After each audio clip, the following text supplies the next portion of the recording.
ఎంత పాంప్లెట్ అది?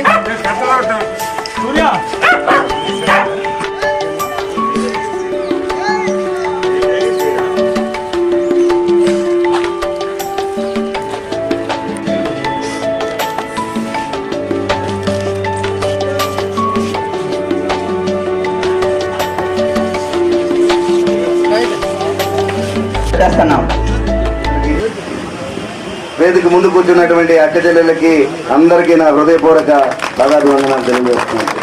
మండల స్థాయి అలాగే ఈ కార్యక్రమం ఇది అధికారిక కార్యక్రమం. ఈ కార్యక్రమానికి ఇక్కడ జరిపించడానికి విచ్చేసినటువంటి మండల అధికారులకి గ్రామ అధికారులకి అందరికీ కూడా నా హృదయపూర్వక నమస్కారాలు తెలియజేసుకుంటూ ఒక పేరా చంద్రబాబు నాయుడు గారు ముఖ్యమంత్రిగా ప్రమాణ స్వీకారం చేసి జూన్ 7వ తారీఖున ప్రమాణ స్వీకారం చేశారు.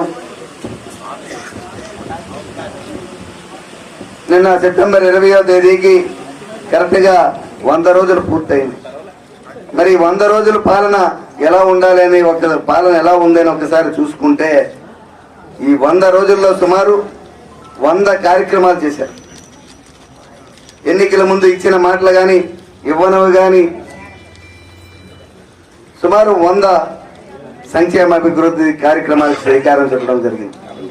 అయితే ఇవన్నీ కూడా అందరికీ తెలియవు. ఎందుకంటే గత ప్రభుత్వంలో 5,000 10,000 ఇచ్చి ఇస్తామని చెప్పి పిల్లలకు బెల్లం రాసినట్టు చూపించి ఊరించి ఇచ్చేవారు. మనది అటువంటి ప్రభుత్వం కాదు, మనది మంచి ప్రభుత్వం. మరి మంచి ప్రభుత్వం అంటే ప్రజల బాగోగులు ఎప్పుడు ఎలా ఉండాలో ఏం చెయ్యాలో ఆటోమేటిక్గా అన్ని కార్యక్రమాలు జరుగుతూ పోతూ ఉంటాయి. మనందరం చూసాం. ఇచ్చిన మాట ప్రకారం చంద్రబాబు నాయుడు గారు ముఖ్యమంత్రి అయిన వెంటనే మొదటి సంతకమే మనకి పెన్షన్ని 3,000 రూపాయలు ఉన్న పెన్షన్ 4,000 రూపాయలు చేశారు. గత వైఎస్ఆర్సీపీ ప్రభుత్వంలో జగన్మోహన్ రెడ్డి అదే మాట చెప్పాడు. 2019 ఎన్నికల్లో నేను ముఖ్యమంత్రి అయితే 1,000 రూపాయలు పెన్షన్ పెంచుతానన్నాయి. 1,000 రూపాయలు ఎప్పుడు పెంచాడు అతను? పెంచుకుంటూ పోయాడు 5 సంవత్సరాలు 250 చెప్పు. కానీ మన ప్రభుత్వం అది కాదు.